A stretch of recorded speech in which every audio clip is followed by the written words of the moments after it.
वर्णानामर्थसङ्घानां रसानां छन्दसामपि मङ्गलानां चाकर्तारौ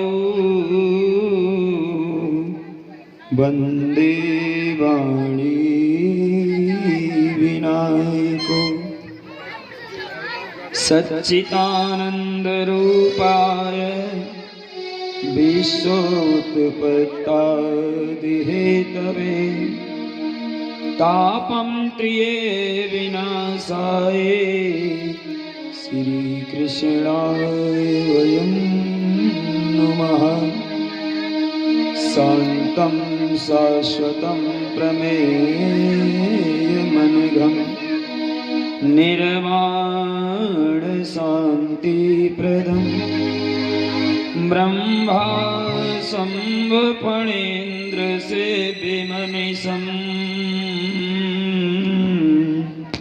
वेदान्तवेदं विभं रामख्याम जगदीश्वरं सुरगुरं माया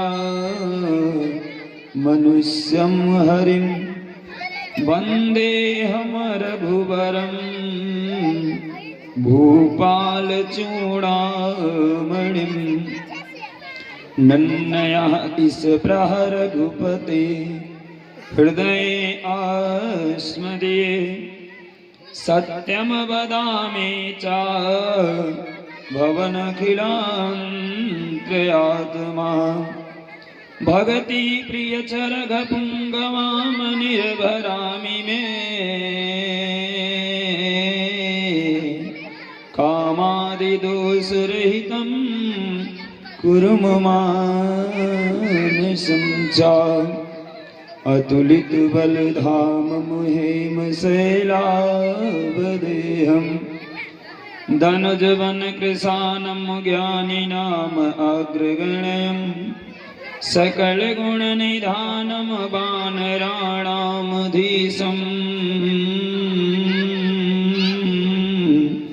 रघुपतप्रियभगतं वातिजातं नमामि।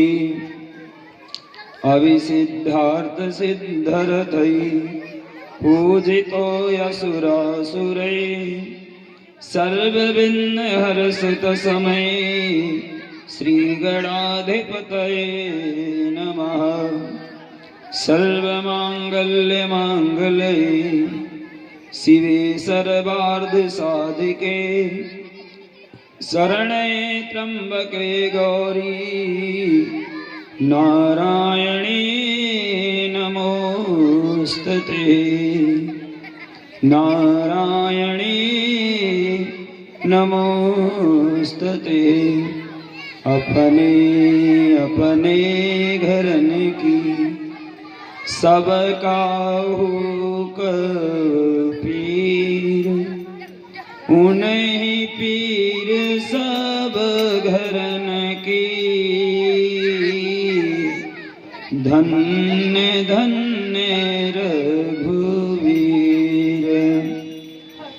जड़ चेतन जग जीव जत सकल राममयी जानी बंदहूँ सबके रे पद कमल सदा जोरी जुग पानी।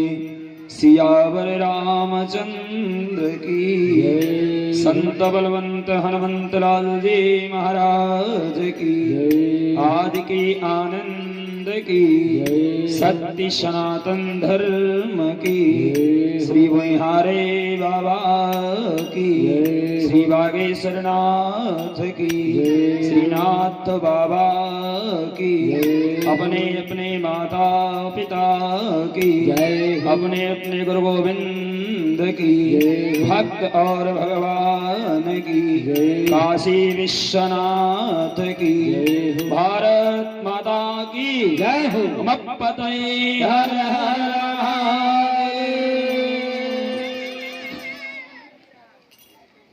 जगत आधार जगतपति जगदीश्वर पूर्ण परमात्मा सर्वदान सच्चिदानंद परमानंद मर्यादा पुरुषोत्तम राघव राघवेंद्र सरकार के पावन स्तुति चरण का वंदन अभिनंदन करते हुए संत बलवंत हनुमंत लाल जी महाराज श्रोता के हृदयस्थ और वक्ता के वाणीस्थ होकर कथा श्रवण और श्रवण कराने वाले हनुमान जी के पावन स्तुति चरण का वंदन अभिनंदन करते हुए स्थान देवता ग्राम देवता क्षेत्र देवताओं के चरण धूलि लेते हुए उपस्थित हमारे इस पावन कथा प्रसंग में भगवत चरण अनुराग में पूज्य संत बाबा खुशी रामदास जी महाराज के सानिध्य से ये कथा हो रही है। उनका शुभ आशीर्वाद लेते हुए स्थान देवता पर जो अपनी तपचर्या के माध्यम से सुंदर भावनात्मक विचारात्मक श्री हरीश गिरिदास जी महाराज का पावन आशीर्वाद लेते हुए साथ ही आए हुए सभी सुधी श्रोता भक्तों का बहुत बहुत अभिनंदन वंदन करते हुए जया चाद्रा नेत्रा सोधाणी प्रागाणी हसदाणी सीता सावित्री के पद चिन्हों पर चलने वाली मातृ शक्तियों का नमन करते हुए एवं उपस्थित छोटे छोटे बाल गोपाल उनको शुभ आशीर्वाद प्रदान करते हुए साथ ही में शुभ आशीर्वाद भैया रामू जी को जो आज बड़ी सुव्यवस्थित अपनी साउंड सर्विस के माध्यम से सेवा कर रहे हैं। बड़ा ही आनंद है, बोलने से पहले ही आवाज प्रसारित हो जाती है। ऐसी सुंदर व्यवस्था परमात्मा सतत कल्याण करें और उच्चतम श्रेणी तक पहुंचे। हम सबका साथ ही बना रहे, आनंद के साथ हम लोग रहें और आनंद कंद की कथा से जुड़े। साथ ही हमारे साथ सुल्लू बाबा जिनको वासुदेव जी कहते हैं वो भी हमारे मंचासीन है, बहुत बहुत धन्यवाद है। और हमारे राम मिलन बाबा जी जहाँ भी हो बाबा के पास में किधर है उपस्थित है, ठीक है, बहुत बहुत अभिनंदन और आशीर्वाद की कामना। साथ ही में हमारे साथ हमारे ग्राम से हमारे पास से भैया रामचल जी, उनका भी बहुत बहुत अभिनंदन। हम अपने साथियों का अभिनंदन कर ही लेते हैं। साथ ही हमारे बड़े भैया रामाशीष जी का भी बहुत बहुत अभिनंदन स्वागत। और सुदूर से चलकर आए हुए सीताकांत भैया जो नाल की ताल के माध्यम से सबको आनंद प्रदान करा रहे हैं, उनका भी बहुत बहुत स्वागत अभिनंदन। आइए हम सब भगवान नाम संकीर्तन करते हुए भगवान की पावन कथा से जुड़े, क्योंकि मन वचन को पवित्र करने के लिए जैसा कि कहा गया कलयुग केवल नाम आधारा। बहुत भक्तजन कहते हैं नहीं इस समय ठंडी का मौसम है, कथा का समय नहीं ठीक है, लेकिन ध्यान दीजिएगा एक एक क्षण एक एक पल निकल रहा है। क्या भरोसा है इस जिंदगी का, कब सांस बंद हो जाए तो आपके साथ जो बैलेंस होगा ये भजन का होगा, भक्ति का होगा, यही साथ जाएगा, नहीं तो बाकी सबका सब पड़ा रह जाएगा। इसलिए काल करे सो आज कर, आज करे सो अब, पल में परलय होएगी बहुर करोगे कब। इसलिए भजन में, भक्ति में, ध्यान में, धारणा में जो नहीं करना चाहिए वो तो हम कर लेते हैं। झूठ नहीं बोलना चाहिए, पाप नहीं करना चाहिए, किसी को दुखाना नहीं चाहिए, किसी का प्रपंच नहीं करना चाहिए, उसमें तो दिन रात रत हैं। लेकिन भजन करने के लिए हम समय ढूंढते हैं, ये गलत है, क्योंकि ये क्षणभंगुर शरीर की कलिका है। एक संत ने कहा कि क्षण भंगुर जीवन की कलिका, कल प्रातः को जाने खिली ना खिली। सोने के बाद हम उठेंगे या नहीं कोई गारंटी नहीं, ये क्षणभंगुर शरीर है। क्षण भंगुर जीवन की कलिका, कल प्रातः को जाने खिली ना खिली। और कली काले कुठार लिए फिरता, तन कोमल चोट झिली ना झिली। इसलिए भक्त भाव देता है कि मैल आंचल की सूच शीतल मंद, सुगंध समीर चली ना चली। इसलिए भाव से रट ले हरि नाम, हरी रसना और फिर अंत समय में हिली ना हिली रट ले हरि नाम हरी रसना फिर अंत समय में हिली ना हिली। बोले सच्चिदानंद भगवान की जय।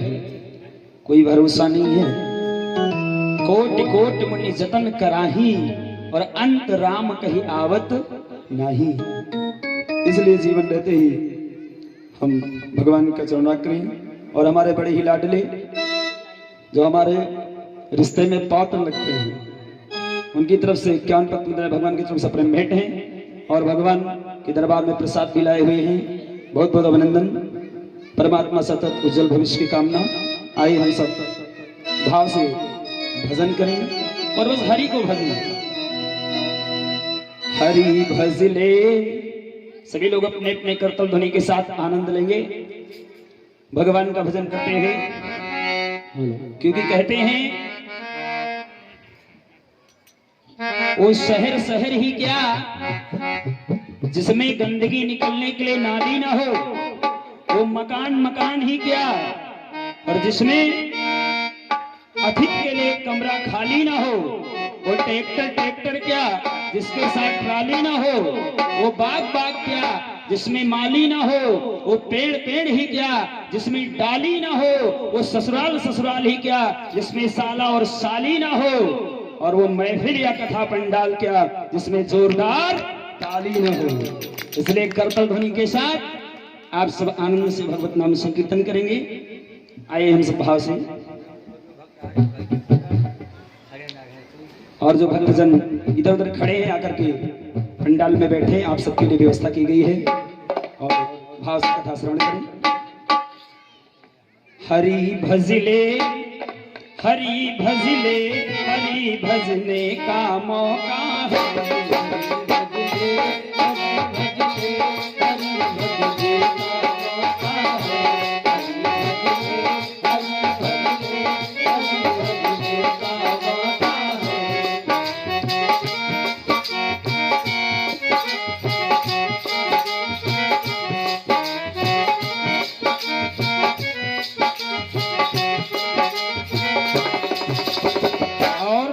कोई बहानेबाजी नहीं, कल की नहीं तुरंत जुड़ जाएं। अभी भजले अभी भजले अभी भजले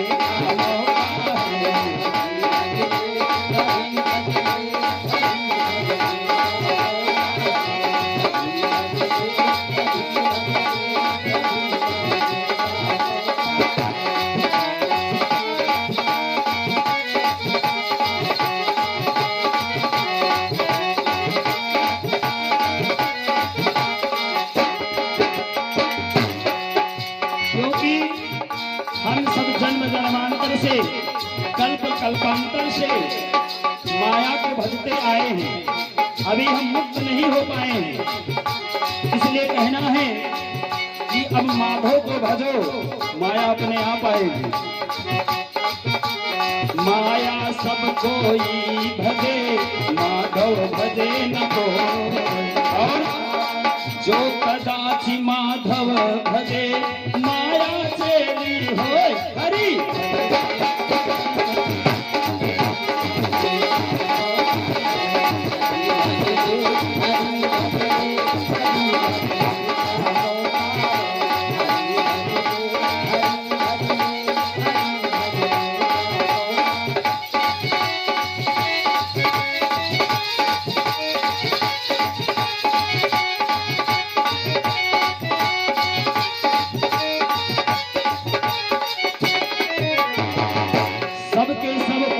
स्थान चाहते हैं, लेकिन छोटे बनने से बहुत बड़ी ऊंचाई मिलती है।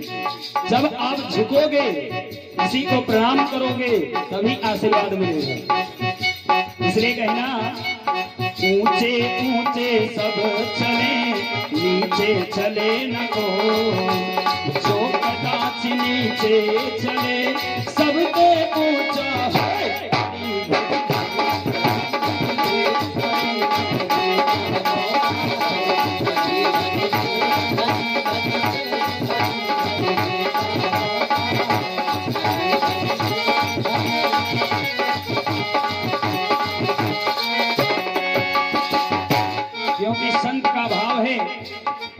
दीन ही सबको लखात है, दीन लखे न को। जो कदाच दीन ही लखे, दीन बंद सम होय। हरि भजले, हरि भजले, हरि भजले का मौका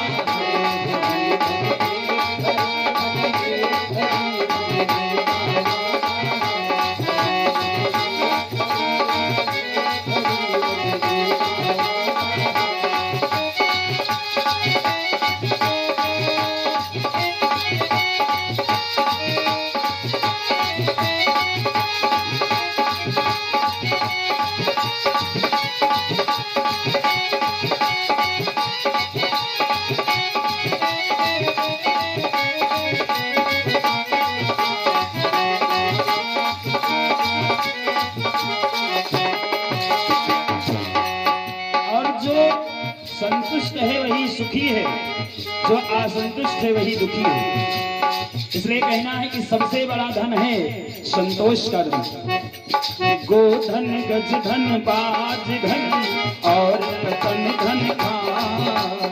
जब आवे संतोष धन, सब धन ढोल समान। हरि भजले, हरि भजले, हरि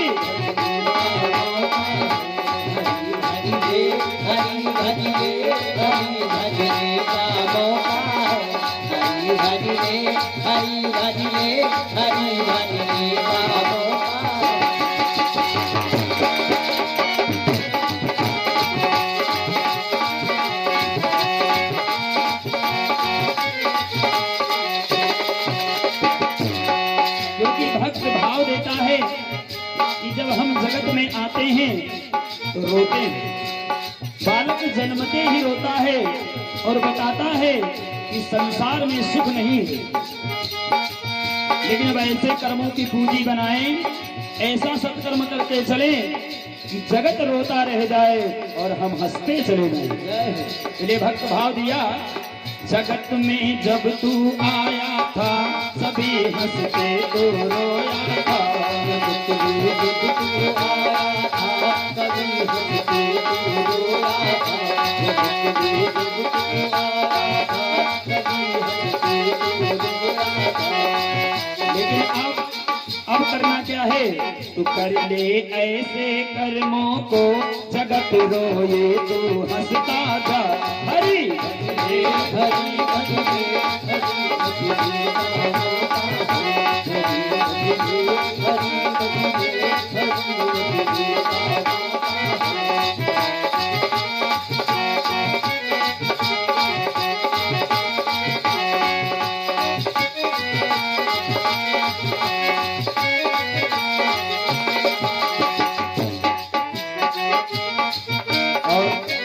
भाव दिया कि अभी भजले, अभी भजले, अभी भजले का मौका है।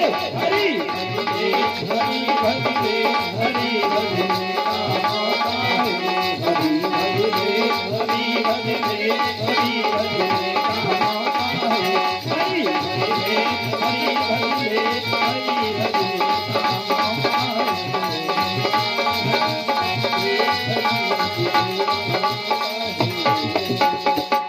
बोले राघवेंद्र सरकार की, आज के आनंद की, भक्त और भगवान की, काशी विश्वनाथ की, भारत माता की।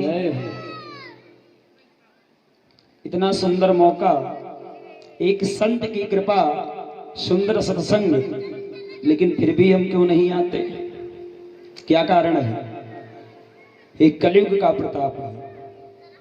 कलमल ग्रसित विमूढ़, इतना हम कल में ग्रसित हैं कि हमें जहां मजा आता है वहां जाते हैं, और भैया जहां मजा है वहीं सजा है। ज्यादा मिष्टान पकवान चकाचक खाए, कहा बड़ा मजा आ गया, लेकिन जब दौड़ने लगे तो सजा भी है। बहुत महंगी व्यवस्था में रहने वाले जब हाथ में माने 50,000 रुपए वाला मोबाइल सेट आता तो मजा तो आता है, लेकिन जब अकाउंट बैलेंस चेक करते हैं तो सजा भी है। मजा के साथ सजा है। लेकिन कथा में आनंद है। आनंद का उल्टा नहीं होता, आनंद कटता नहीं, आनंद का विलोम नहीं। आनंद में जोड़ा जा सकता है लेकिन आनंद को तोड़ा नहीं जा सकता। तो यहां से आनंद मिलता है। मजा तो संसार में है और जहां जहां मजा है वही वही सजा भी है। इसलिए मजा में कम, आनंद में आओ, जीवन आनंदित हो। ऐसे एक गांव में कथा चल रही थी, एक पंडित जी कथा कर रहे थे और उस पावन कथा में पंडित जी देववाणी का प्रयोग किया। देववाणी माने संस्कृत। हमारे भारतीय पुरातन जितने भी शास्त्र वेद पुराण आपको मिलेंगे सब देववाणी में, लेकिन इस कलयुग में अगर देववाणी का प्रयोग किया जाए तो देववाणी के जानकार कम हैं। जो हमारी सत्य सनातन संस्कृति है उसको हम छोड़ चुके हैं। हम सब इंग्लिश मीडियम हो गए। 49 तो जानते लेकिन 49 जानने में बड़ी दिक्कत है। ये समाज है। लेकिन स्थिति यह है कि जब तक आप अपनी संस्कृति को नहीं जानते हैं तब तक आप अधूरे हैं। हमारी मूल कहां है, हमारी जड़ कहां है? जब तक जड़ मजबूत नहीं होगी, जड़ में दीमक लगा है तो पेड़ के तने, पत्ते, फल फूल प्रफुल्लित पेड़ नहीं होगा। इसलिए अपने जड़ को जानना जरूरी है।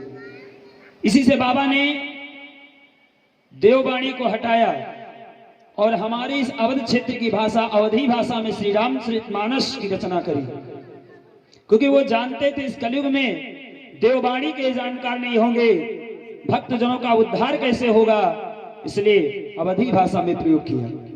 नहीं, बहुत बड़े विद्वान हैं बाबा गोस्वामी तुलसीदास जी महाराज, कोई साधारण विद्वान नहीं। मंगलाचरण में बड़े दिव्य श्लोक दिए हैं। देववाणी का उनको परिपूर्ण ज्ञान था। लेकिन हम सबके हित के लिए इस मानस में सब कुछ भरा है। क्या क्या भरा? सारे वेद, सारे पुराण भरे। गावत वेद पुराण अष्टदश, और 6 शास्त्र सब ग्रंथन को रस।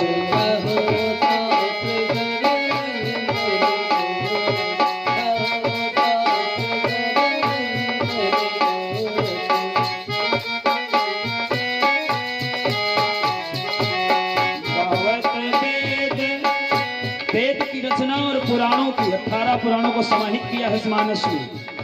गागर में सागर भरा है। गावत वेद पुराण अष्टदश, 6 शास्त्र सब ग्रंथन।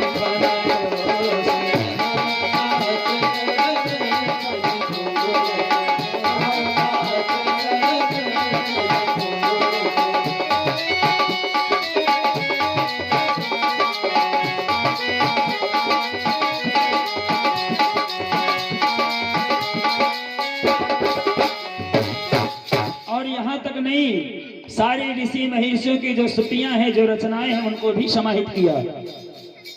मुनिजन धन संतन को शरण से,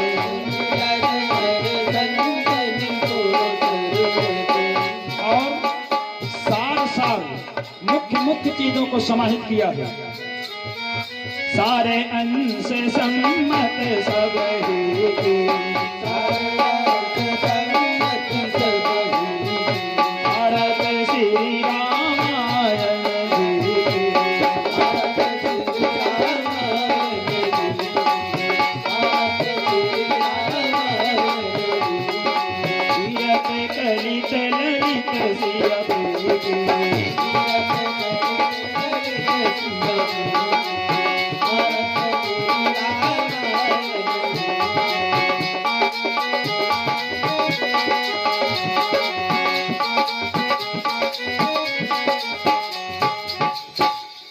राघवेंद्र सरकार की जय। तो बाबा ने इस मानस में 4 वेद, 6, 7, 18 पुराण, उपनिषद स्तुतियां ऋषि महर्षियों के द्वारा जो सार तत्व बताए जाते हैं, आत्मा से परमात्मा का संबंध, भक्त भगवान का संबंध, भाई भाई का रिश्ता, पिता पुत्र का रिश्ता, सास बहू के रिश्ते के सारी समाहितों को, समाज की व्यवस्था को समाहित किया है।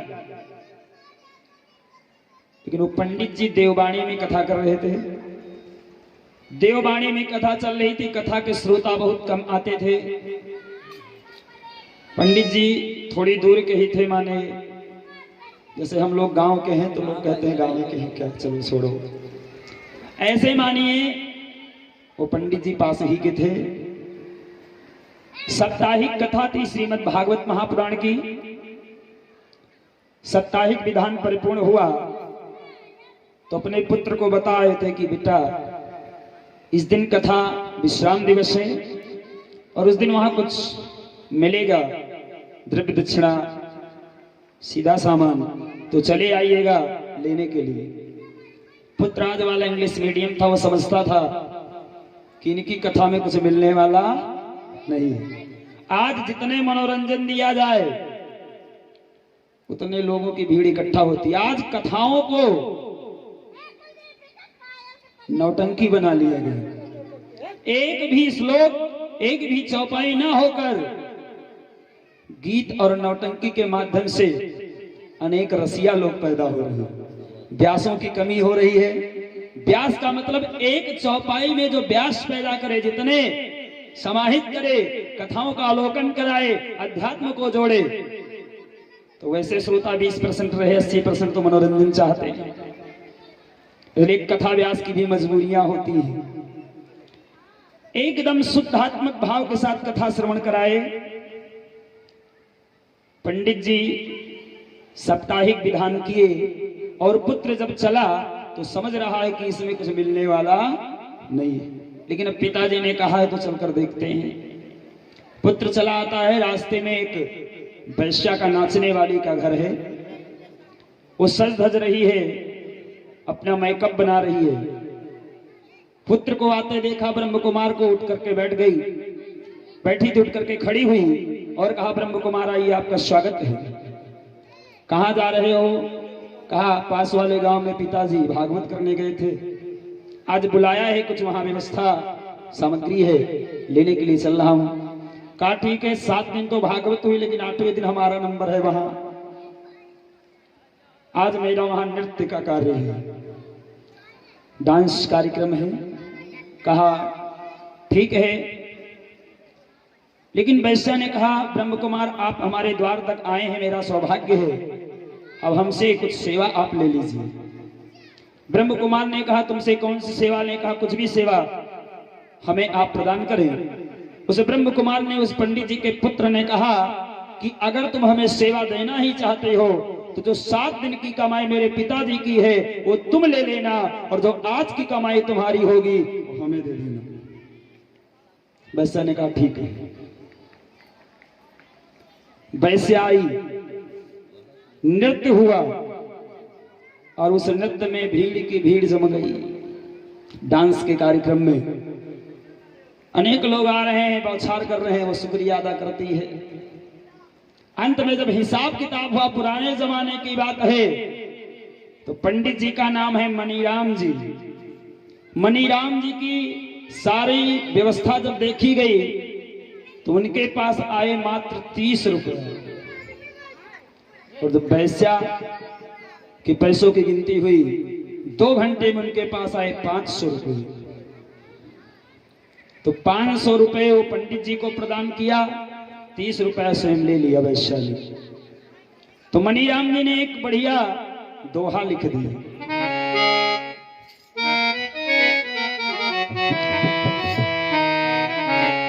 कहा आज पुराण और वेदों की महिमा को हम नहीं जानते, इसलिए जहां पर धर्मार्थ में जुड़ना चाहे वहां से तो हम कतराते हैं, और जहां नर्क का द्वार है वहां दौड़ जाते हैं। मनीराम जी ने लिखा कि महिमा घटी पुराण की, काह करे जगदीश। और मनी राम जी लिख रहे हैं कि महिमा घटी पुराण की, काह करे जगदीश। और उस वैश्या का नाम क्या है? चंद्रावती। तो बाबा ने लिखा कि चंद्रावती के 500 मणि राम के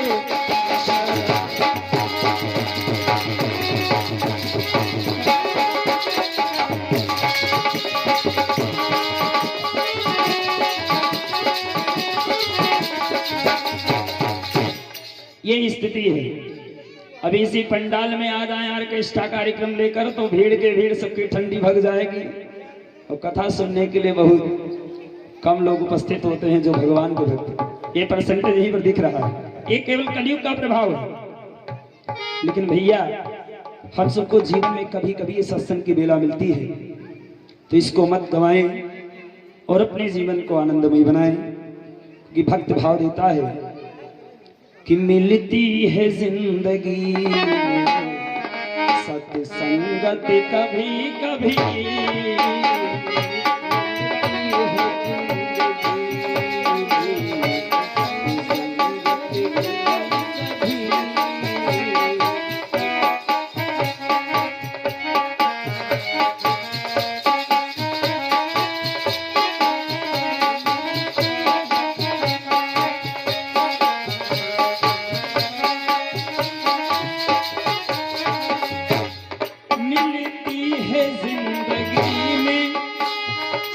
संगति कभी कभी मिलती है जिंदगी में, प्रभु संगत कभी कभी।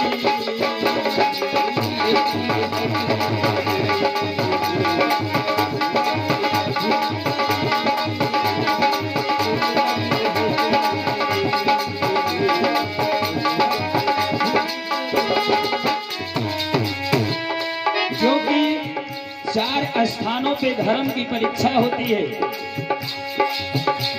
आपत्ति काल में धीरज धर्म मित्र अरुणारी, यहाँ पर कथा है, धर्मार्थ कार्य है। यहाँ पर घड़ी घड़ी पर परीक्षा चल रही है। बहुत लोग अच्छे कहेंगे तो बहुत लोग गलत भी बोलेंगे, लेकिन कथा व्यास या धर्म मार्ग पर चलने वाले व्यक्तियों को उधर ध्यान नहीं देना है, मस्ती में अपने चलते रहना है, आनंद तभी मिलेगा। भक्त ने कहा कि घबरा के मुख न मोड़ना, घबरा के मुख न मोड़ना, इस धर्म मार्ग से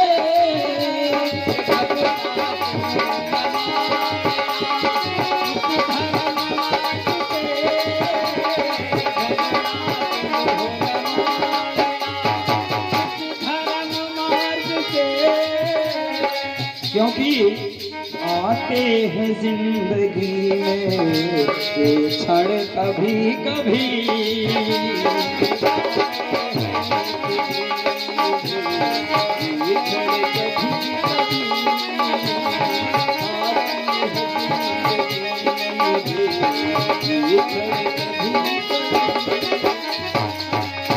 अबे 9 दिन से चर्चा कर ले, 10वें दिन यहाँ कोई नहीं कहेगा कि भैया वो कथा सुनो। एक क्षण आज हमारा सौभाग्य है जो मिला है, तो इसको मत गवाइए। मेरे संत कहता है कि आते हैं जिंदगी में ये क्षण कभी कभी,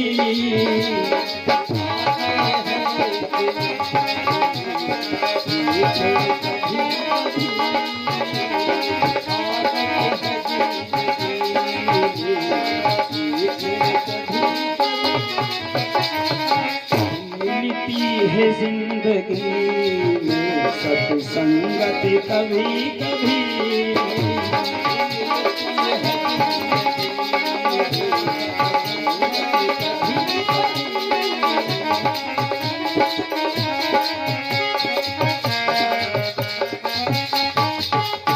और भक्त ने भाव दिया कि यो व्यर्थ ना गवाइए, बड़े भाग मानुष तन पावा, सुर दुर्लभ सद ग्रंथन गावा। तो हम सबको बड़े भाग से मानव शरीर मिला है, कहना यो व्यर्थ ना गवाइए अनमोल जन्म को,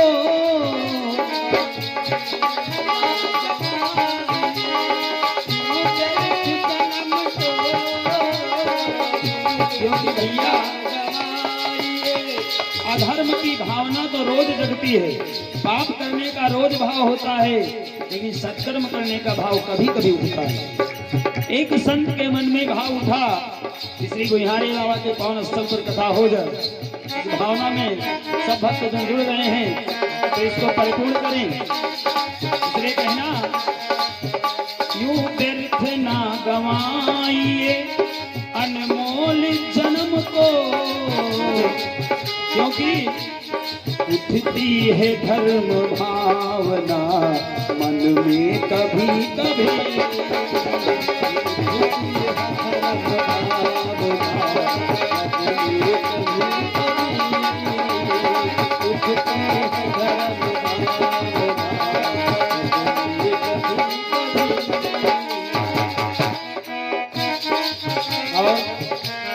भक्त भाव देता है कि अगर ऐसे नहीं समझे हो तो सुन के समझ जाओ, सुन के समझ जाओ, सुन के जरा समझ लो इस भक्ति ज्ञान को।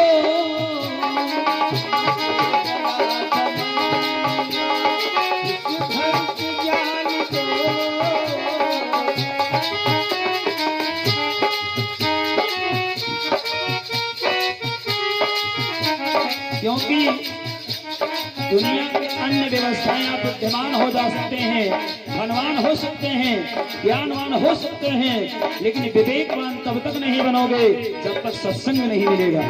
बिन सत्संग विवेक ना होई, और राम कृपा बिन सुलभ ना सोई। राम की कृपा हुई है, सुलभ हो गया है, इसलिए संत कहता है कि सुन के जरा समझ लो इस भक्ति ज्ञान को।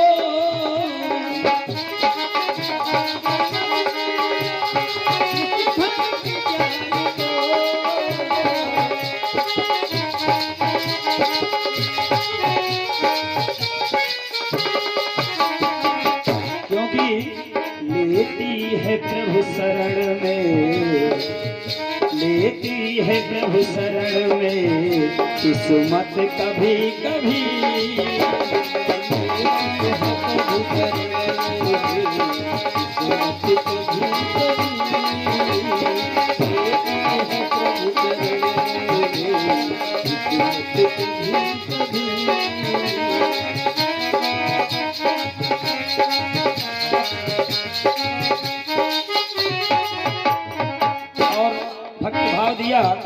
मिलती है प्रभु कथा की संगत कभी कभी।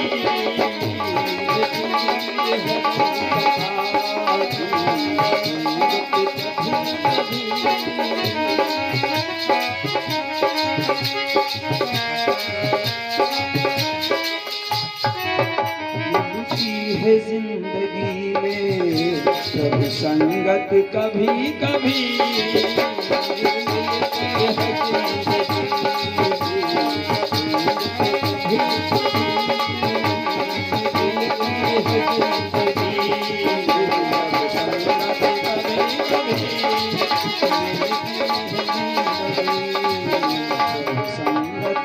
कभी कभी। बोले राघवेंद्र सरकार की जय हो। तो हम सबको सुंदर बेला शुभ समय प्राप्त हुआ है, इसलिए उसे न गवाएं और आनंद से भगवान चरण अनुराग में जुड़कर अपने जीवन को पावन करें। अपराह्न काल की कथा में हम लोगों ने जो श्रवण किया, उसमें प्रसंग था भगवान शिव के विवाह का। शिव जी का पावन विवाह संपन्न हुआ, विदाई हुई, पुनः आनंद विहार के साथ कार्तिकेय जी महाराज का प्रगटय होता है। तारक असुर समर जहि मारा, तब जननो छठ बदन कुमारा। यहां तक की चर्चा हम लोगों ने श्रवण किया था। पुनः बात चली, क्योंकि भगवान भोलेनाथ ने सबसे पहले इस कथा अमृत का पान किया। पान करने के बाद उसको केवल अपने मानस पटल में विराजित कर लिया। रच महेश निज मानस राखा, मानस में रचना करी। पुनः उस रचना को किसने सुनने का प्रयास किया? वो मां भवानी है। सर्व मंगल मांगल्ये शिवे सर्वार्थ साधके शरण्ये त्र्यंबके गौरी नारायणी नमस्तुते। इसलिए प्रथम पूज्य हुई मां गौरी, क्योंकि परमार्थ का कार्य अगर किया है किसी ने तो माता पार्वती ने किया है। विश्वनाथ के अर्धांगिनी मां पार्वती। सरस्वती को भी प्रथम पूजनीय नहीं बनाया गया। प्रथम पूजनीय में लक्ष्मी भी नहीं आई, लेकिन पतिव्रत धर्म का अगर संपूर्ण रूप से प्रतिपाद करती हैं तो माता गौरी है, मैया पार्वती है। भाव के साथ में भगवान के चरणों में आई और कहा, प्रभु हमें राम कथामृत का रिश्वान कराओ। राम कौन है? वो जो जंगल में घूम रहे थे राजकुमार, वो राम अगर हैं, वो अगर परमात्मा है, उस निराकार भगवान है, अंतर्यामी है, पूर्ण ब्रह्म है, परमेश्वर है, तो एक नारी की विरा में क्यों भ्रमण करता था? हमें संदेह है। विश्वनाथ ने कहा, अभी इसमें संदेह है, सबसे पहले संदेह हटाओ, तब तुम्हें कुछ मिलने वाला है। कहा, महाराज अब वो संदेह नहीं है, लेकिन अब जिज्ञासा है, भाव है सुनने का। तब भोलेनाथ ने कहा, अब तुम धन्य धन्य हो गई। एक बार नहीं बल्कि 2 बार कहा कि धन्य धन्य गिरिराज कुमारी, तुम समान नहीं को उपकारी। भक्तों ने कहा, महाराज 2 बार धन्य धन्य, उसके बाद कह रहे हो इनके समान कोई उपकारी दुनिया में नहीं। जबकि रामचरितमानस में हनुमान जी का चरित्र देखिए, पूरा जीवन परमार्थ में व्यतीत कर दिया। भरत जी को देखिए तो उन्होंने कहा, धर्म न अर्थ न काम रुचि गति न चाहो निर्वाण, जन्म जन्म रति राम पद यह वरदान न आन। आपने उनको नहीं कहा परोपकारी, ये कब की परोपकारी है? क्या भोलेनाथ अपनी अर्धांगिनी के प्रति अच्छे भाव रखते हैं? क्या अपने अर्धांगिनी की श्रेष्ठता का प्रतिपादन करना चाहते हैं? बाबा ने कहा, ऐसा नहीं। फिर क्यों? कहा, अगर मां भवानी पार्वती भगवान शिव से इस कथामृत को न पूछती तो हनुमान कौन है, भरत कौन है, अनन्य भक्त कौन है, ये हम आप कहां से जान पाते? अगर कथे ना होती तो ये प्रसंग कहां से चलता? क्योंकि रच महेश निज मानस राखा, पाई सुसम उमासन भाखा। इसलिए बाबा ने कहा कि जो मन से एक बार कथा को श्रवण कर लेता वो धन्य है, एक बार। लेकिन जो समाज को कथा श्रवण करवा देता है वो एक बार नहीं बल्कि 2 बार धन्य है, और उसके समान कोई उपकारी नहीं है। ये संत जिन्होंने अपना अंग वस्त्र भी छोड़ा, केवल बिना सिले कपड़े धारण करते हैं, अन्न भी छोड़ा, फल का आहार लेते हैं, अपना परिवार त्याग करके भगवत चरण अनुराग में हैं, इनको यहां माया की जरूरत नहीं थी। इनका ये भाव था, हम इस क्षेत्र में आए हैं तो कोई ऐसा पुनीत कार्य करें जिससे हमारे क्षेत्र में कुछ भक्तों का कल्याण हो, जन कल्याण हो, उज्जवल भविष्य की कामना करते हैं। क्योंकि सत्प्रति संप्रधनाय, दुष्प्रति ओलमोलनाय, लोक कल्याणाय, आत्म कल्याणाय, उज्जवल भविष्य कामना पूर्ते चा प्रबल पुरुषार्थ कैसे। ये प्रबल पुरुषार्थ करते हैं जो केवल हमारे आपके कल्याण के लिए, सर्वे भवन्तु सुखिनः सर्वे सन्तु निरामया के भाव से करते हैं। मां भवानी ने संसार के परमार्थ हितार्थ कथा श्रवण की और पूछी। तब बाबा ने कहा कि जो मन लगाकर कथा सुनता है वो एक बार धन्य है, लेकिन जो कथा को समाज को श्रवण करा देता है वो 2 बार धन्य है। लेकिन जो कथा को अपने जीवन में उतारता है, अपने चरित्र में उतारता है, वो 1 बार नहीं, 2 बार नहीं बल्कि 3 बार धन्य हो जाता है। वो कौन है? वो रावण अनुज कुंभकर्ण है। कुंभकर्ण, रावण अनुज कुंभकर्ण ने ही इस बात को कहा है कि धन्य कौन है? वो धन्य रामानुज, राम जी के अग्रज और रावण के अनुज। क्योंकि राम, इसकी कथा आगे आपको बताएंगे। विभीषण राम जी का बड़ा भाई है, तो राम जी का अग्रज और रावण का अनुज विभीषण है, जिसको हनुमान जी ने कथा सुनाई और उसको अपने जीवन पर उतार लिया। हनुमान जी ने क्या सुनाया था? बताया था कि सुनो विभीषण प्रभु कह रीति, करें सदा सेवक पर प्रीति। और तुम सेवा रावण की करते हो, मेवा राम से चाहते हो मिलने वाली नहीं। उसको अपने जीवन में उतारा और राम की सेवा में चले आए। तो एक बार नहीं, दो बार नहीं, बल्कि 3 बार धन्य हो गए। जब कुंभकर्ण पहुंचता है सभा में, हथेली में विभीषण को उठाता है और बोलता है कि धन्य धन्य तय धन्य विभीषण, बोला धन्य धन्य तय धन्य विभीषण, और भयहु तात निश्चर कुलभूषण। वो 3 बार धन्य हुआ, लेकिन उसके समान कोई धन्य नहीं है जो परमार्थ में, अपने भारतीय संस्कृति की व्यवस्था में, अपने देश की मर्यादा के लिए धर्म वेदी पर देश में बलिदान हो जाता है। उसके समान धन्य दुनिया में कोई नहीं। वो है गीधराज जटायु, जो मां सीता के हरण में ना देवता बोले, ना राक्षस बोले, ना ऋषिगण बोले। अगर विरोध किया है तो हमारे देश के पक्षीराज गीध ने किया है। पक्षियों में अग्रणीय हो गए, वंदनीय हो गए। किसी भी देह में आप हैं, किसी भी जन्म जाति में आप हैं, इससे कोई मतलब नहीं बनता। केवल आपकी कृति कैसी है, आकृति आपकी वहां से बनती है। किसी के घर में जन्म लेने से कोई श्रेष्ठ नहीं होता, व्यक्ति अपने कर्म से श्रेष्ठ हो जाता है।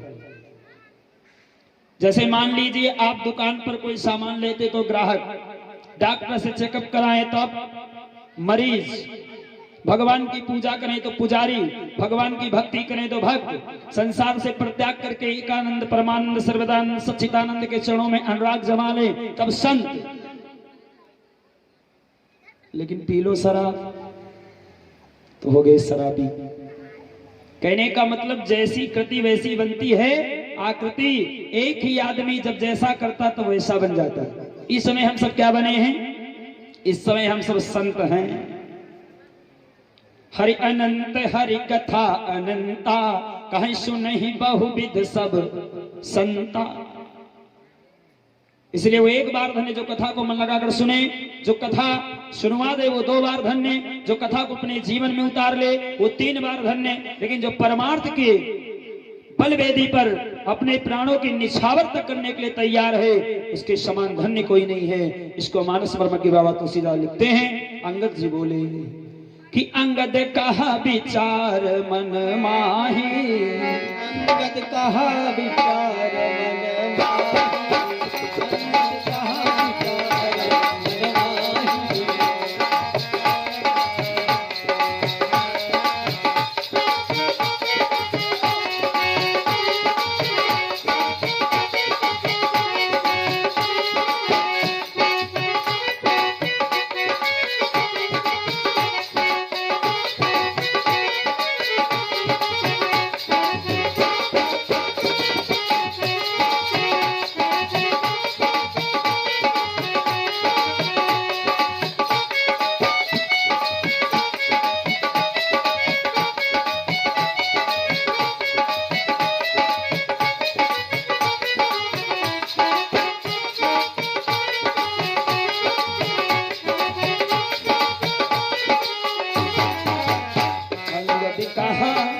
विचार मन माही, यदि धन्य जटायु सम माही, धन्य जटायु सम माही, धन्य जटायु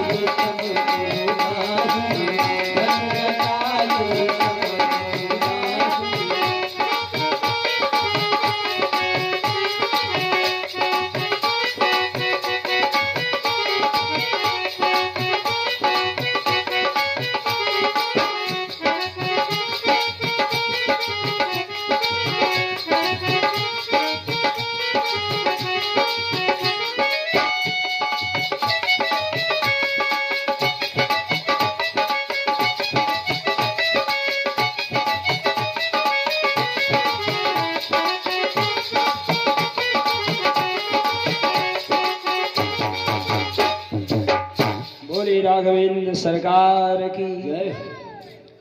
अंगद का विचार मन माही, धन्य जटायु सम को नहीं।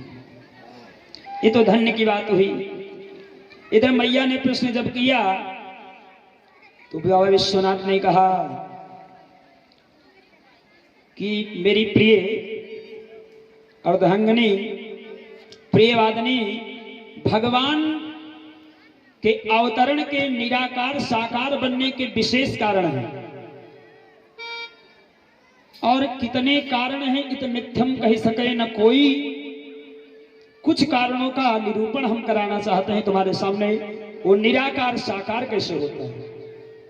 निराकार साकार में हम समझें, जैसे बिजली के तारों में एक पावर निराकार है, लेकिन जलते हुए बल्ब में, चलते हुए पंखे में साकार है, भेद कुछ नहीं।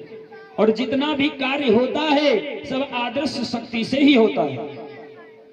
हमारे आप के अंदर जो पावर चला रहा है, दिखा रहा है, उठा रहा है, उसे हम देख नहीं रहे, और जब निकलता फिर भी नहीं दिखता, लेकिन वो खत्म गया, बस जीवन ठंडा, कुछ नहीं कर पाओ। ये आत्मा, एक बात यहां और आप ध्यानस्थ होकर श्रवण करें कि संसार में जितने जीव हैं अन्य योनि, लेकिन ये मनुष्य आत्मा है, इसमें जीवात्मा है। जीव के साथ साथ आत्मा अगर है तो मानव शरीर में है। आत्मा का निवास हमारे शरीर में कहां है? इसमें से कोई भक्त बता सकता है? हमारे इस शरीर में आत्मा का निवास स्थान कहां है? किसी को मालूम है?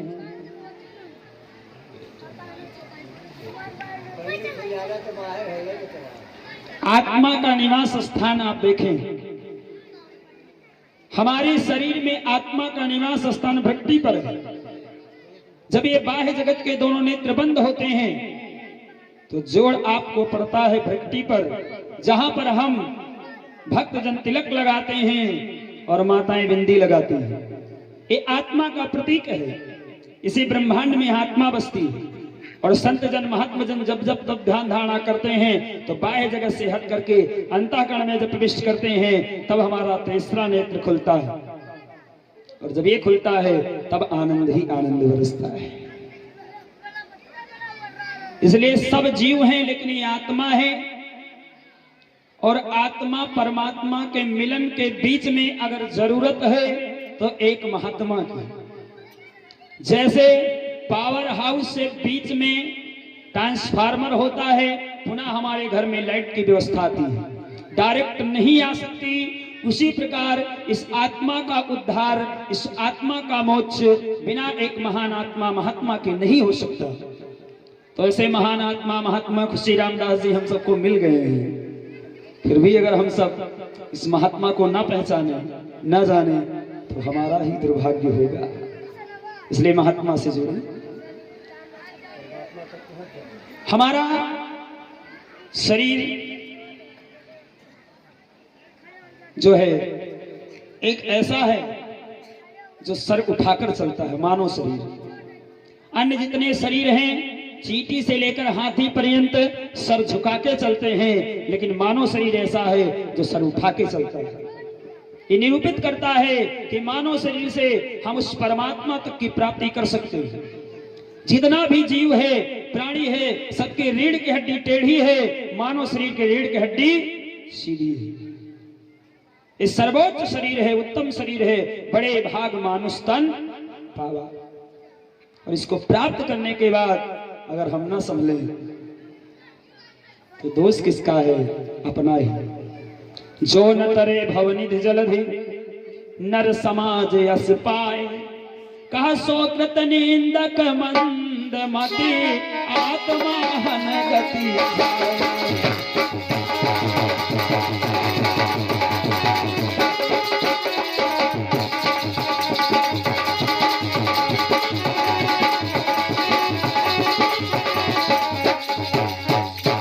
मानव शरीर को प्राप्त करने के बाद अगर हमारा उद्धार नहीं हुआ तो आत्मा को हम हनित कर रहे हैं। आत्मा हन गति जाए, जैसे किसी की आत्महत्या का जो दोष लगता है वो स्वयं हम दोषी हो जाते हैं।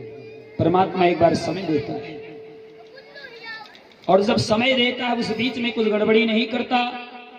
अब आप अपनी लेखनी की चाल कैसे चलाते हैं? जैसे बोर्ड एग्जाम में परीक्षार्थी को 3 घंटे का समय मिलता है, उसी 3 घंटे में सबके सामने उत्तर पुस्तिका है, प्रश्न पत्र है, सबके पास पेन पेंसिल है।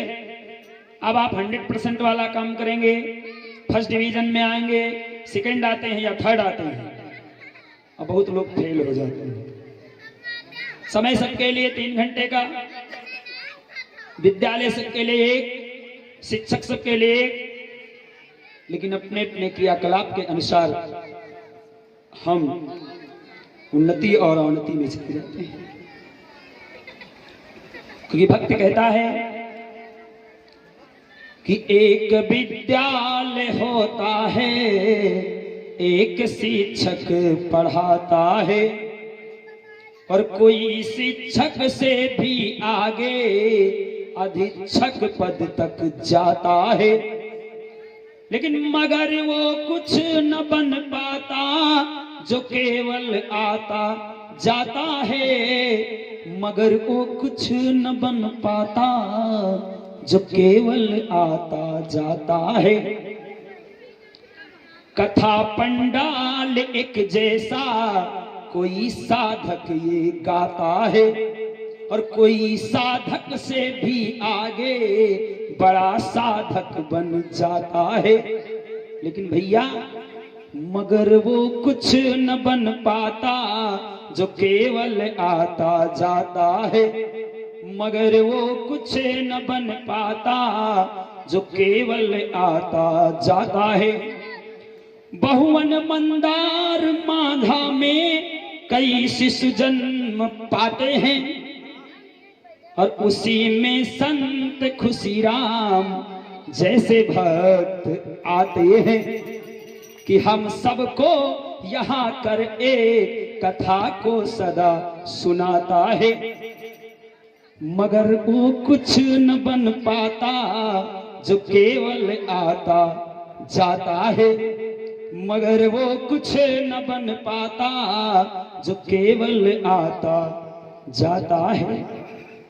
आने के बाद ग्रहण करोगे तब कुछ मिलेगा, श्रवण करोगे तब कुछ मिलेगा। क्योंकि गणेश जी को प्रथम पूज्य इसीलिए बनाया गया।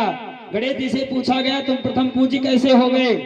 गणेश जी ने कहा कि हमारे कान बड़े बड़े हैं, हम सुनते ज्यादा हैं, बोलते कम है। मेरा मुख सुन के नीचे छिपा, इसलिए प्रथम पूज्य। ले सबसे बड़ा मेहनत तो सुनने में है, और लोग सुनना नहीं चाहते। जितना लड़ाई जितना झगड़ा सब सुनने का ही तो है। सास कहती हमारी बहू नहीं सुन रही, तो बहू कहती हमारी सास नहीं सुन रही।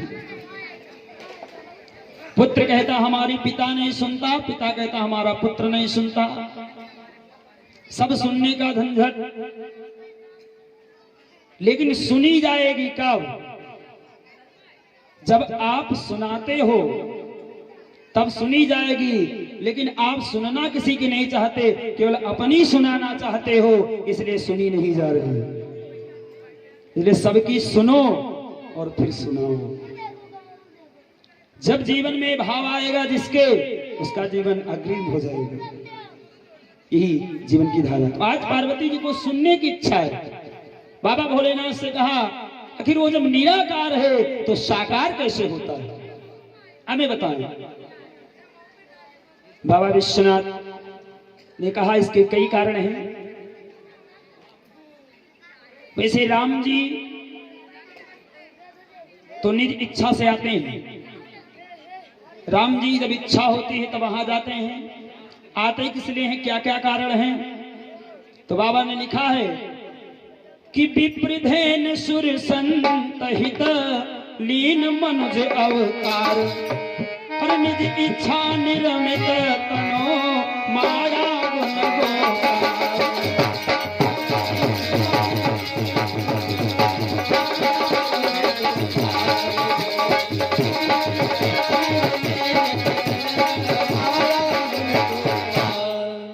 वैसे तो परमात्मा अपनी इच्छा से निज इच्छा निर्मित तन, अपनी इच्छा से निर्मित करता है तन को, लेकिन उसके आने के अनंत कारण भी हैं, अनेक कारण हैं। कुछ श्रापित हैं भक्तों के कारण, भक्तों के बस में भगवान दौड़े दौड़े चले आते हैं, क्योंकि प्रबल प्रेम के पाले पड़कर प्रभु को नियम बदलते देखा, और निज का मान टले टल जाए, भक्त का मान न टलते देखा। ऐसे भी कुछ कारण है। अच्छा, एक प्रश्न यहाँ और जुड़ता है, क्या भगवान इन चारे लोगन के लिए आते हैं? विप्र धैन सुर संत हित लीन मनुज अवतार, और दुनिया उनकी नहीं है। पंडित माने ब्राह्मण, विप्र में आ गया, धेनु माने गाय, सुर माने देवता, संत माने संत। ये चारे के हित में परमात्मा आता है, बाकी और दुनिया के जो लोग हैं उनका परमात्मा नहीं है, जबकि हम कहते हैं कि सबका मालिक एक है। फिर ये चारे के लिए आते हैं, कारण क्या है इसको समझिएगा। विप्र का मतलब धर्म, जो धर्म का प्रचार करता हो, जो धर्म पर चलता हो, समाज को धर्म दिखाता हो, सिखाता हो, बताता हो, वो है विप्र। सब विप्र नहीं, जो सत्कर्म पर चलता है वो विप्र है। और दूसरा, हमारे जो प्राचीन भारत की अर्थव्यवस्था थी वो गाय पर निर्भर थी। धर्म करने वाला ब्राह्मण और अर्थव्यवस्था की जो व्यवस्था संचालित संपादित करने की विधा थी वो गाय थी। गाय के बछड़े से खेती का काम, बैलगाड़ी, सामान ले जाने लाने का काम, और गौ माता के दुग्ध से, मक्खन से, छाछ से अर्थव्यवस्था भारत भूमि की चलती थी। तीसरा, सुर, जो कामनाओं की पूर्ति करें। सूर्य भगवान हमें प्रकाश देते, चंद्रमा शीतलता देती है, वायु हमें ऑक्सीजन देता है, जल के देवता वरुण हमें जल प्रदान करते हैं, अग्नि देवता भरी ठंडी में भी हमारा शरीर गर्म रखते हैं, सुंदर पाक की व्यवस्था अग्निदेव से बनती है। जल देव और पृथ्वी मैया जिन पर हमारा आसरा है, आकाश देवता जिनकी छत्र छाया में है, इतने जितने भी अनन्य देव हैं वो हमारे कामनाओं की पूर्ति करते हैं। और चौथे नंबर पर संत आता है। संत हमें मोक्ष का मार्ग बताता है, निर्वाण का मार्ग बताता है, सत्य का मार्ग बताता है। अब आप समझ लीजिएगा, हमारा धर्म भी बड़ा मजबूत रहे। जीवन जीने के 4 सूत्र हैं, चारों की जरूरत है। धर्म, अर्थ, काम, मोक्ष। कितने सूत्र जीवन में चाहिए, कितनी जरूरतें हैं? धर्म, अर्थ, काम, मोक्ष। हमारा धर्म भी बना रहे, हमारे पास पैकेट खर्चा भी रहे, अर्थ भी रहे, और जो हम कामना करें पूर्ण हो जाए, अंत में सदगति हो जाए, मोक्ष मिल जाए, तो और कुछ चाहिए? इसी में सारा संसार समाहित होता है।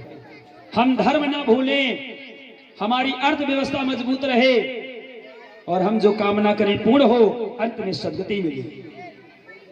इसलिए धर्म का विशिष्ट ब्राह्मण, अर्थ का विशिष्ट गाय, और कामना की पूर्ति देव, मोक्ष की प्राप्ति संत। लेकिन अब इन सब में कौन असली है कौन नकली है पहचान करना बड़ा कठिन हो रहा है। ये घोर कलयुग है, क्योंकि सबसे बड़ी कमजोरी विश्वास नहीं रहा। सब तो नशे में है, कब जाने कौन कैसा पलट जाए। इस स्थिति के कारण है, क्योंकि एक भक्त ने कहा कि जिसे देखिए लड़खड़ाने लगा है, और जिसे देखिए लड़खड़ाने लगा है, सभी मस्त हैं, कौन किसी को संभाले।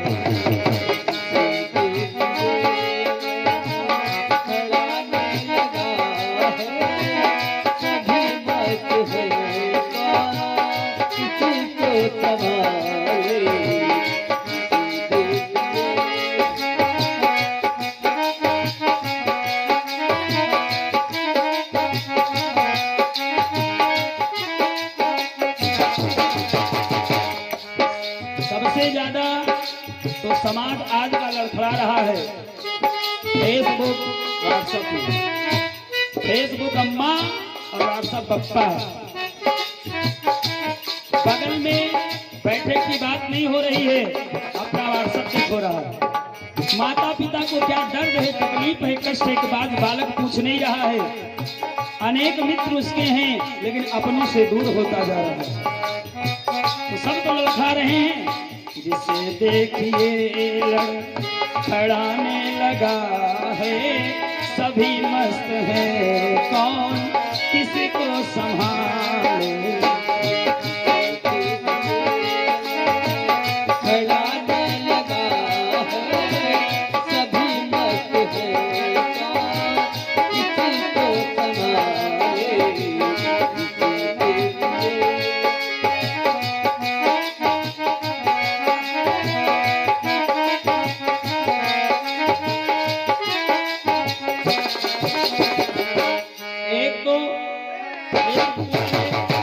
व्हाट्सएप वाले लड़खड़ाते हैं और दूसरे एक और लड़खड़ाते हैं जो पीकर आते हैं।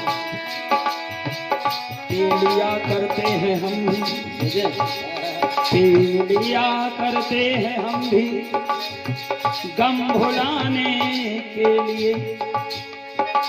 लोग कहते हैं कि शराब पीने से गम कम हो जाता है। कौन कहता है शराबी को गम नहीं होता?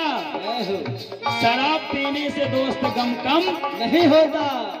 इसलिए कहना, पी लिया करते हैं हम भी, जीने की तमन्ना में कभी, और लड़खड़ाना भी जरूरी है संभलने के लिए। जब तक ठोकर नहीं लगेगी आप संभलेंगे नहीं। लेकिन हम सब वो वाली नहीं बल्कि ये वाली पीते हैं। कौन? जाम पर जाम पीने से क्या फायदा, शाम को पी सुबह को उतर जाएगी। पीना है तो पी ले हरि नाम की, रे बंदे तेरी जिंदगी संवर जाएगी। सभी मस्त हैं, कौन किसको संभाले। मस्त है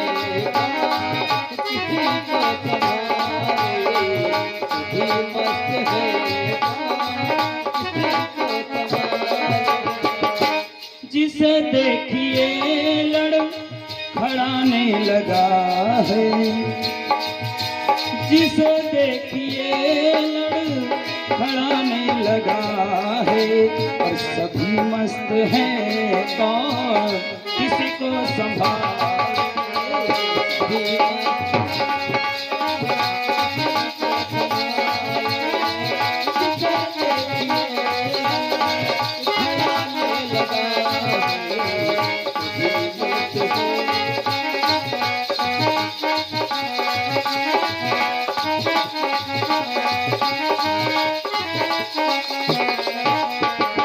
इसलिए भक्त भाव देता है कि नशे में जमाना, जमाने में हम भी, नशे में जमाना, जमाने में हम भी, अब इल्जाम हम पर भी आने लगा है।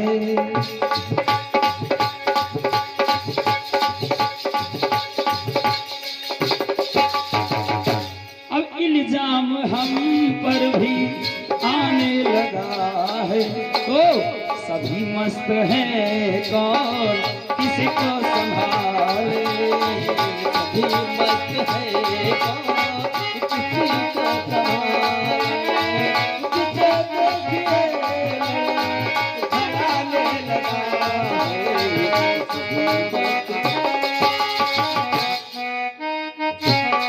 लेकिन भक्त का भाव है कि हम सब जिस मस्ती में हैं तो वहां मस्ती आती है, आनंद आता है।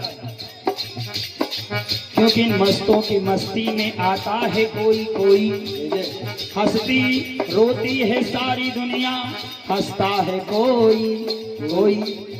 तो हमारा तो क्या, हम दीवाने ठहरे, और चले तो चले और बैठे तो बैठे।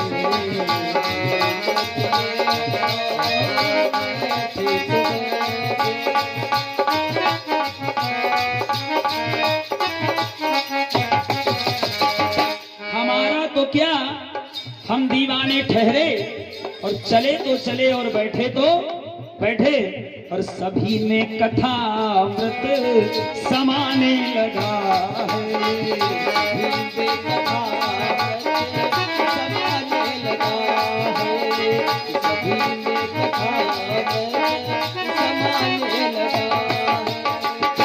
जिसे देखिए लड़खड़ाने लगा है और सभी मस्त हैं कौन किसी को संभाले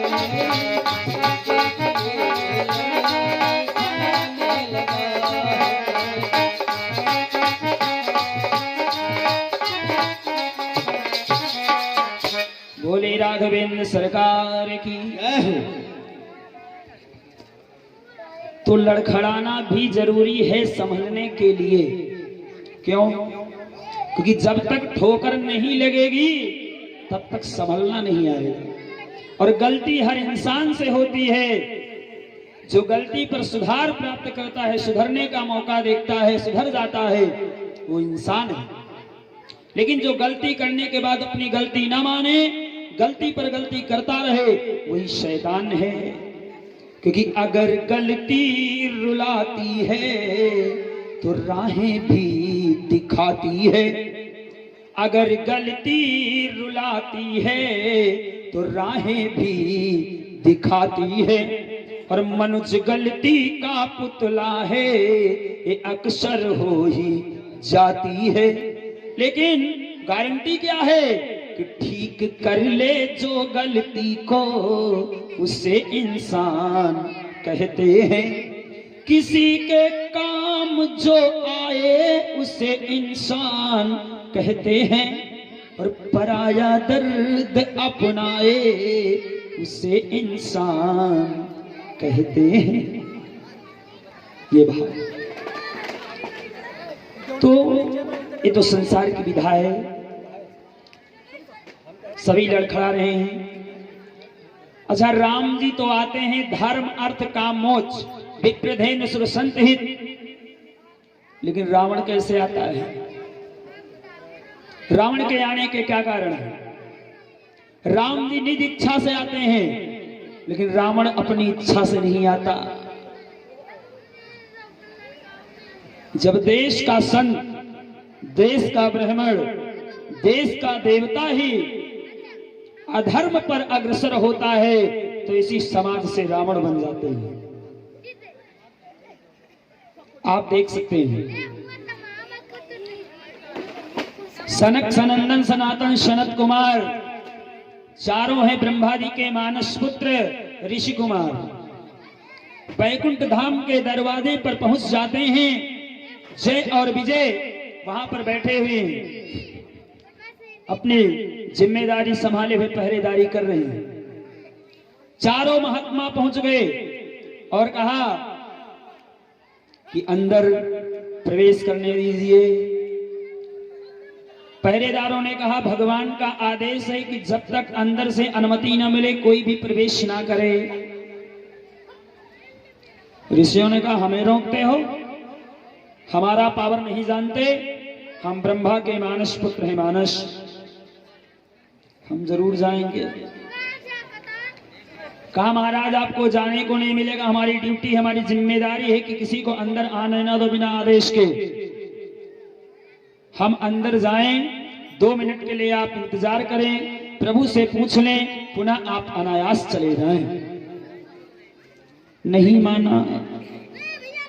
3 बार रोकने का प्रयास किया जय और विजय ने, तो श्रापित कर दिया जय और विजय को कि तुमने 3 बार मुझे रोकने का दुस्साहस दिखाया है, इसलिए 1 जन्म नहीं, 2 जन्म नहीं, बल्कि 3 जन्म तुम्हें निशाचर रहना होगा, निशाचर बनना पड़ेगा।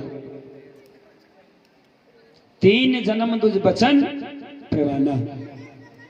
तो पहले जन्म में वो जाकर हिरण्याक्ष और हिरण्यकश्यप होते हैं।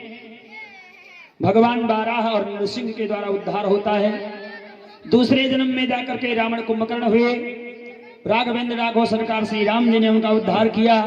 और तीसरे जन्म में जाकर के दंतवर्क और शिशुपाल होते हैं, जिनका भगवान श्री श्याम सुंदर ने उद्धार किया। तो रावण को किसने बनाया? जो देश के विशिष्ट संत, प्रथम संत मानस पुत्र ब्रह्मादि के हैं, उनमें क्रोध आया और निशाचर बना दिया जय और विजय जैसे महान आत्मा को। दूसरे हमारे देश के ब्राह्मणों ने रावण बनाया। महाराज प्रताप भानु को रावण बना दिया। प्रताप भानु का मतलब जहां तक सूर्य का प्रकाश, जहां तक भानु का प्रकाश, वहां तक राज। लेकिन लाभेन वृद्धि लोभा, जितने लाभ होता है उतने लोभ बढ़ता है, क्योंकि ये चाहत कभी रुकती नहीं, चाह बढ़ती ही जाती है। चाह पैसों से आनों में आने लगी और चाह आनों से रुपया बनाने लगी। चाह पैसों से आनों में आने लगी, चाह पैसों से आनों से रुपया बनाने लगी और चाह रुपया से नोटें गिनाने लगी। चाह नोटों से कोठी उठाने लगी और चाह कोठी में मोटर मंगाने लगी। चाह मोटर से होटल में जाने लगी और चाह होटल में बोतल खुलाने लगी। चाह जर से लगी जी जरा हो गया और चाह हरी से लगी जी हरा हो गया। कोई चाहे न चाहे हमें चाहना चाहिए, और हम सबको प्रभु चाहें तो और क्या चाहिए। जा पर कृपा राम की होई, ता पर दया करे सब कोई। तो राम जी की चाहत हम सबको मिले, बस यही भाव। गैर मुमकिन है कि दुनिया अपनी मस्ती छोड़ दे, इसलिए तू ही ये बेकार महफिल छोड़। जो आपको बेकार समझ रहे हो उनसे भिड़ना नहीं, लड़ना नहीं, बल्कि किनारा बनाओ, सत्कर्म सदाचार लक्ष्य को अपनाओ, अपने जीवन को उज्जवल बनाओ। अपना धन बचाओगे, अपना तन बचाओगे, दुनिया में आपकी अच्छाई होगी। अपना धन अपना तन बर्बाद करोगे, दुनिया में अपनी ही बुराई होगी। इसलिए अच्छे मार्ग पर चलने का प्रयास करें और कलयुग में ज्यादा जब तब ध्यान धारणा के चक्कर में ना पड़े, बस मस्ती में रहें और भगवान का नाम ही गाएं, क्योंकि भगवान के नाम का ही आधार कलयुग है। कलयुग केवल नाम आधारा, सुमिर सुमिर नर उतरे ही पारा, यही व्यवस्था है। तो आइए, रावण को बनाने वाले दूसरे ब्राह्मणों क्या किया? प्रताप भानु जी महाराज का लालच बढ़ता गया।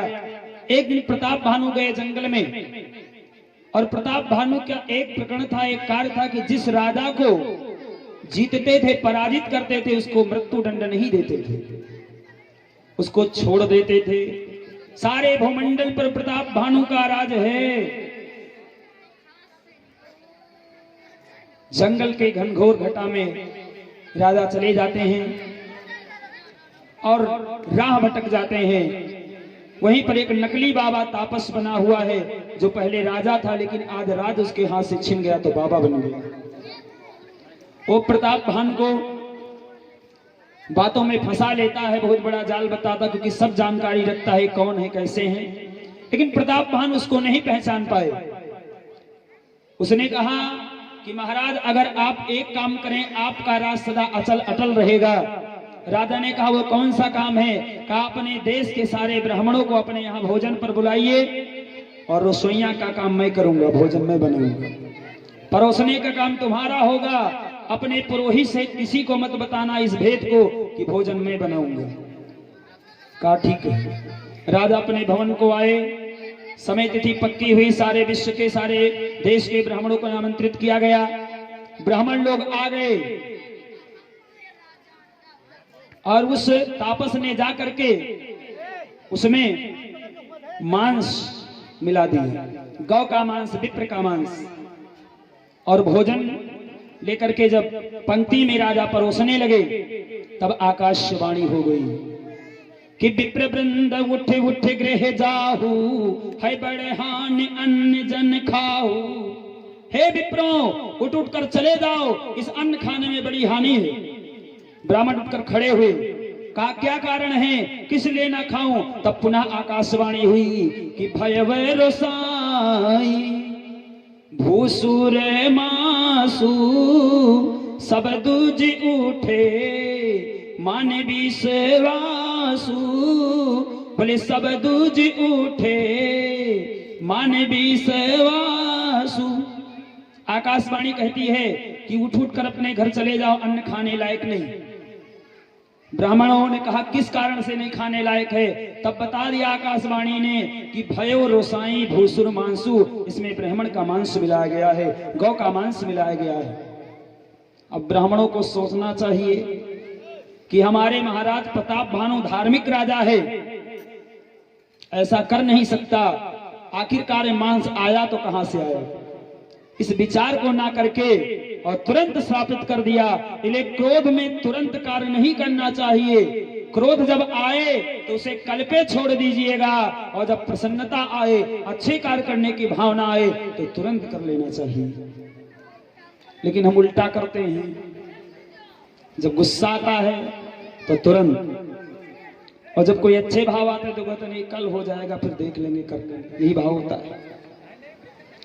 इसको कहा गया कि काल करे सो आज करे, आज करे सो अब, यदि पल में पर लय होगी, बहुरी करोगे तब। लेकिन इसको दूसरे भाव में आज के भक्तों ने कहा कितनी जल्दी का पड़ी है, इस ठंडी में कथा हो जाए। बहुत से भक्त मिलते हैं, बताते हैं ना ये सब गलत हो गया, सारे कार्य तो चल रहे हैं, फिर इसमें क्या रुकावट। इसमें कहते अभी बहुत आगे समय था। वो क्या कहते हैं कि आज करे सो काल कर, और काल करे सो परसों। अरे इतनी जल्दी भैया क्या है, अभी तो जीना बरसों।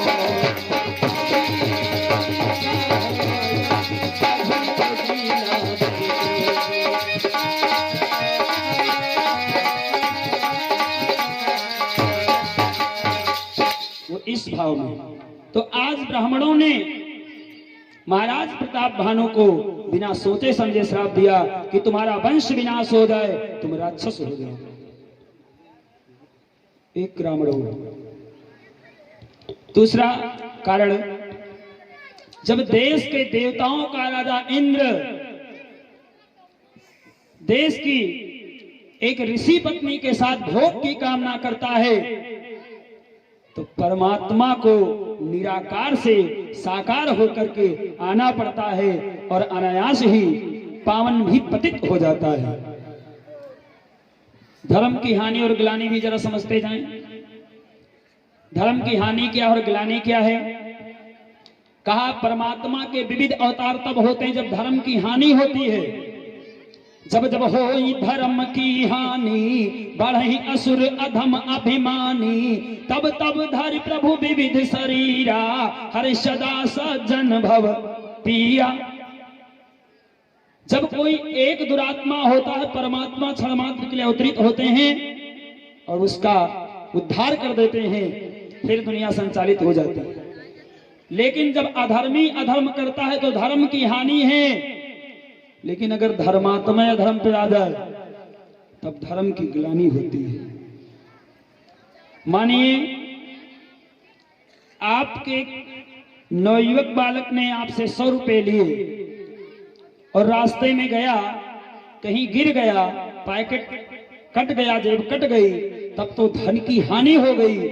लेकिन वही किशोर अवस्था का बालक अगर उसकी शराब पी लेता है तो वहां धन की ग्लानि होती है। जब देश का कोई अन्य व्यक्ति अधर्म करता है तो धर्म की हानि होती है, लेकिन जब देश के संत ब्राह्मण और देवता गलत करते हैं तो धर्म की ग्लानि होती है। और जब धर्म की ग्लानि होती है तो परमात्मा को विविध अवतार नहीं बल्कि मनुष्य अवतार लेना पड़ता है और फिर आकर के समाज में पुनः धर्म की स्थापना करनी होती है। यदा यदा ही धर्मस्य ग्लानिर्भवत् भारत, हानि में परमात्मा के विविध अवतार, लेकिन ग्लानि में पूर्ण अवतार परमात्मा का होता है। पूर्ण अवतार हमारे यहाँ दो हुए हैं, एक राजा रामचंद्र, दूसरे कृष्णचंद्र। दोनों में चंद्र मिले हैं, 16 कलाओं से परिपूर्ण हैं, ये दोनों अवतार हुए। क्योंकि आज की विधा गड़बड़ है, फैशन होता जा रहा है जाम से जाम लड़ाने का, इसलिए इससे बचो। प्रयास है थोड़ा सुधरें, कुछ नहीं तो इतने सीख लें कि हम आज से इसका परित्याग करेंगे, क्योंकि यहां से जब तक कुछ सूत्र नहीं मिलेगा तब तक आनंद मिलने वाला नहीं है। जीवन आनंदित नहीं होगा, केवल प्रचार करने से कल्याण नहीं होता। कहा गया कि अगर माने टॉनिक आपके पास रखी है और आप उसका खूब प्रचार करें, बड़ी फायदेमंद, बड़ी अच्छी है, जब तक पिएंगे नहीं तब तक ताकत मिलने वाली नहीं है। राम राम बहुत अच्छे हैं, लेकिन हम आप कितने अच्छे हैं? जब हम आप अच्छे बनेंगे तभी तो कल्याण होगा। इसलिए भक्त ने लिखा कि इस दुर्व्यसन से हमें बचना है, तभी हमारे जीवन का कल्याण होगा। बेकफन बेमौत मर गए कई जमाने में, बेकफन बेमौत मर गए कई जमाने में, और फिर भी पीते हैं जहर लोग मैं खाने में।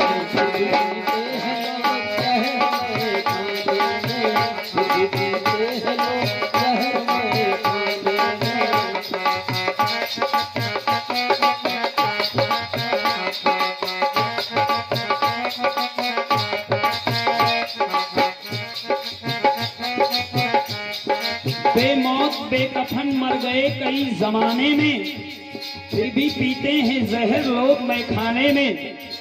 और भाइयों, जहर की मां पतन की राह बस की आग है ये।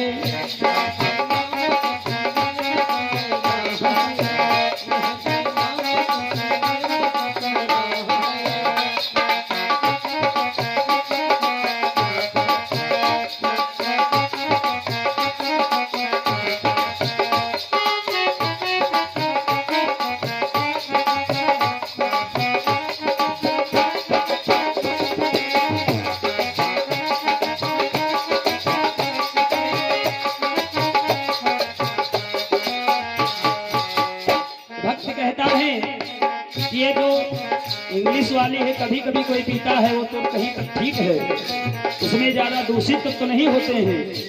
लेकिन ये जो रोज लगाते हैं गंदगी वाले, एक बहुत बढ़िया पंडित जी हमारे क्षेत्र के हैं, अब उनका नाम हम नहीं लेंगे।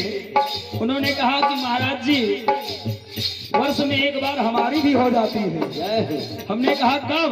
कहा होली के त्योहार में। हमने कहा तब तो देश को तुम पुनीत करोगे, क्योंकि बुराई को जलाना, अच्छाई को ग्रहण करने का त्योहार, और उसमें लोग जरूर पीते हैं, वो गलत है। उस स्थान पर तो थोड़ा प्रेम आनंद लाइए, प्रेम का रस पियो। जाम रस में क्या रखा है? क्योंकि ये आती है महुए से, और महुआ जब आता है डाल में तो पतझड़ मचा देता है, अपनी माँ को नग्न करता है। शराब की लत इतनी गंदी लत है कि व्यक्ति अपने तन को अपने घर की सब्जी न ला करके लेकिन लगा के चले आते हैं। जीवन व्यतीत होता जा रहा है, इसलिए निवेदन है कि संभलो और जीवन को आनंदित करो, क्योंकि जहर की माँ पतन की राह बस की आग है। जहर की माँ पतन की राह बस की आग है।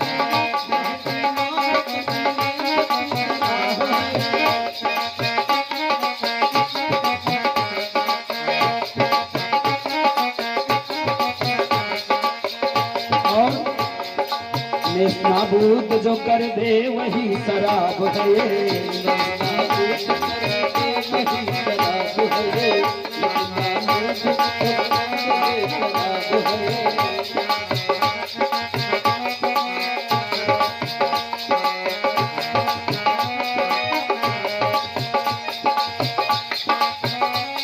और देश की इतनी विकट हालत कि देवालय बंद हो गए, विद्यालय बंद हो गए, लेकिन मदिरालय चालू है। ये स्थिति, सब केवल माल ढूंढ रहे हैं, माला पकड़ना कोई नहीं चाहता। अरे ध्यानस्थो शांताम शाश्वतम प्रमेय मनघम निर्वाण शांति प्रदम। कोरोना आपके किनारे नहीं आएगा, परमात्मा पर विश्वास जमाओ। लेकिन वहां विश्वास नहीं है, हम वहां से जुड़ते नहीं, हटते चलेंगे। इसलिए कहा अरे खुद पे नहीं तो देश पे तरस खाओ, अरे खुद पे नहीं तो देश पे तरस खाओ, अरे खुद पे नहीं तो देश पे तरस खाओ। और ऐसे पागल न बनो लोग होश में आओ, ऐसे पागल न बनो लोग होश में आओ, ऐसे पागल न बनो लोग होश में आओ।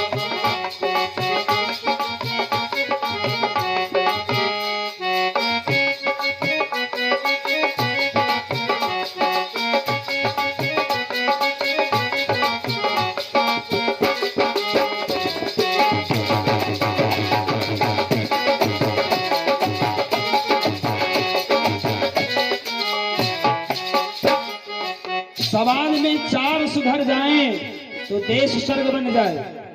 पहला नीतिकार, दूसरा कलाकार, तीसरा पत्रकार, चौथा कथाकार। जय हिंद। आज के कलाकार अमिताभ बच्चन जैसे गाते हैं कि पीता हूं गम भुलाने के लिए।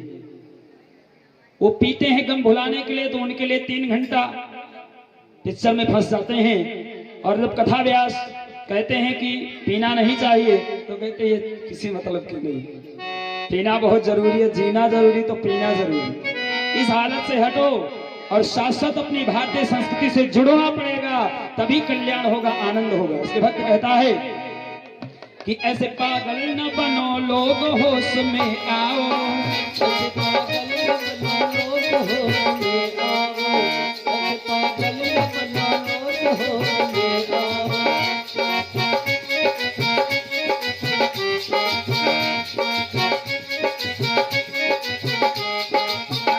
क्यों?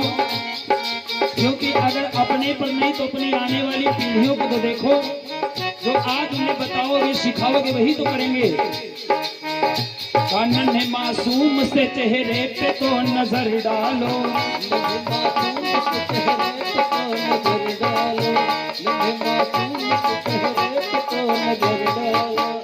और उन्हें शराब की बोतल से मत कुचल डालो, शराब की बोतल से मत कुचल डालो, उन्हें शराब की बोतल से मत कुचल डालो। दूसरे शब्दों में भक्त भाव देता है कि जो बेटी अपने ससुराल के लिए चलती है, बड़े अरमान लेकर चलती है, लेकिन उस सुहागन से पूछो जिसका पति शराबी हो, पीकर लड़खड़ाता आता है, वो अभागन की जिंदगी जीती है और रुदन करती है। इसलिए भाइयों से निवेदन है कि इसको छोड़ो, जीवन में पीना है तो राम रस पियो, आनंद आएगा।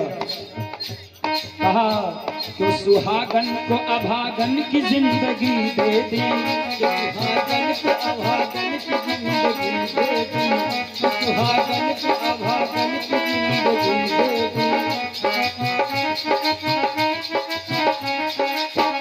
और कहते हैं कि घर ही मंदिर है, लेकिन हम मंदिर में अगर गलत चीज का पान करके आएंगे तो दूषित हो जाएगा। ये हमारा शरीर भी एक मंदिर है, मंदिर में अच्छाई ग्रहण करो, बुराई हटाओ। कहना है कि जो सुहागन को अभागन की जिंदगी दे दे, और तो अभागन की जिंदगी दे दी, और तुम्हें मंदिर में इबादत में गंदगी दे दी, तुम्हें मंदिर में इबादत में गंदगी दे दी, तुम्हें मंदिर की इबादत में गंदगी दे दी।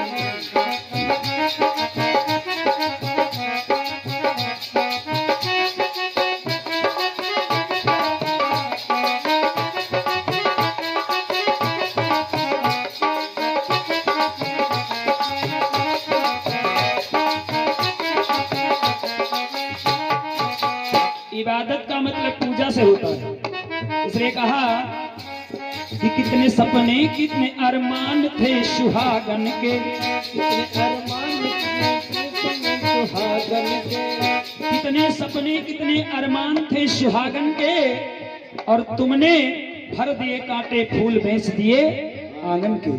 इसलिए कहना है कि ए मेरे भाई मेरे दोस्त संभालो खुद को, मेरे भाई मेरे दोस्त संभालो खुद को, मेरे भाई मेरे दोस्त संभालो खुद को। और अरे नागिन के जाल से बचा लो खुद को, अरे नागिन के जाल से बचा लो खुद को, अरे नागिन के जाल से बचा लो खुद को। शराब डसती है हर रोज ऐसी नागिन है, और जरा पहचानो तो ये दोस्त नहीं दुश्मन है। और कौन कहता है शराबी को गम नहीं होता, कौन कहता है शराबी को गम नहीं होता, कौन कहता है शराबी को गम नहीं होता।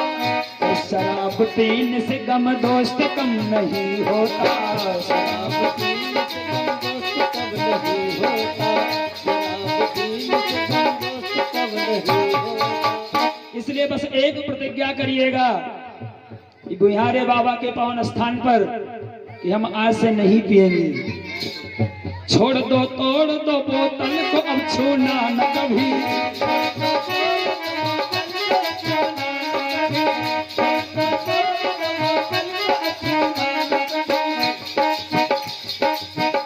छोड़ दो तोड़ दो बोतल को अब छूना न कभी, और साधक की है फरियाद अब पीना न कभी।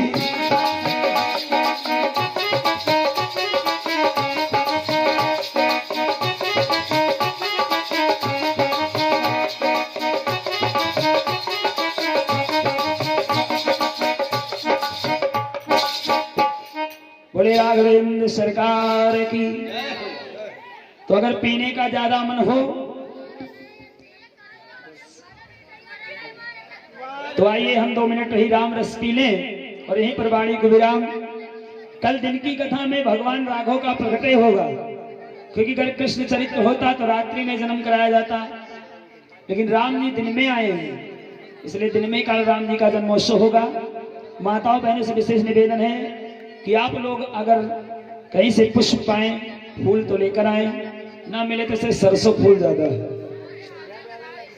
सरसों के लिए आइएगा। भगवान तो भाव के भूखे हैं, और जिनसे बन पड़े तो सोंठ के लड्डू चर भरे रे सठौरा का कल प्रसाद वितरित होगा, वो आप अपने अपने घर से ला सकते हैं। और बड़े भाव के साथ जन्मोत्सव होगा। कल सायंकाल में सुंदर सा बाल चरित्र भगवान की कथा, और उसके बाद झांकी का कार्यक्रम भी दिखाया जाएगा। पहले करिए हृदयारंजन आज कुछ हुआ था पीछे, और बाद में मनोरंजन। इसलिए थोड़ी देर के बाद भी कोई झांकी का कार्यक्रम है, देख लीजिएगा। ठीक है, पहले आइए हम लोग इस जाम रस से बचें और भक्ति भजन के रस से आनंद प्राप्त करें। और 2 मिनट भगवान नाम संकीर्तन, यहीं पर वाणी को विराम होगा। आइए हम सब भाव के साथ तो यही संकल्प लें कि हमें जब तक जीना है, हमें जब तक जीना है, श्री राम रस पीना है।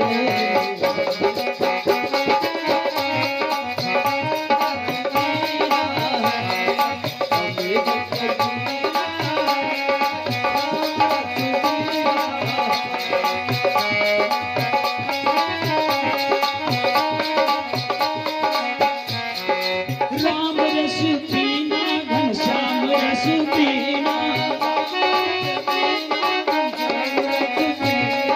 हमें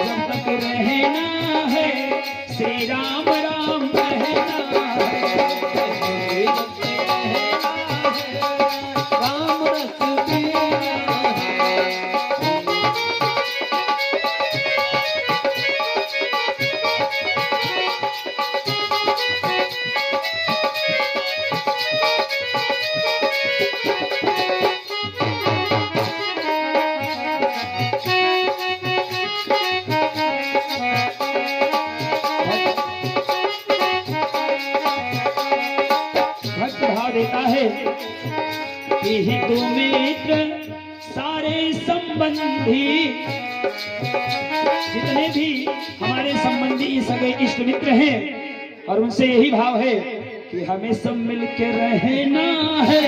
श्री राम राम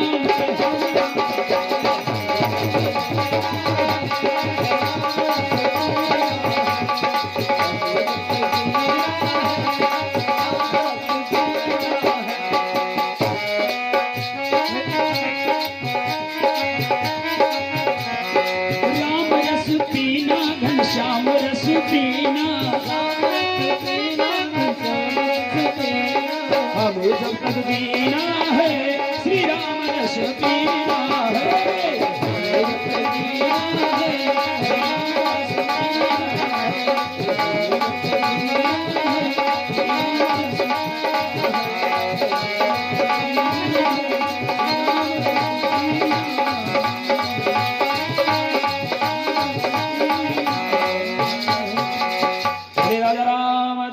रस भक्त और भगवान की, काशी विश्वनाथ की, भारत माता की, श्री बिहारी बाबा की।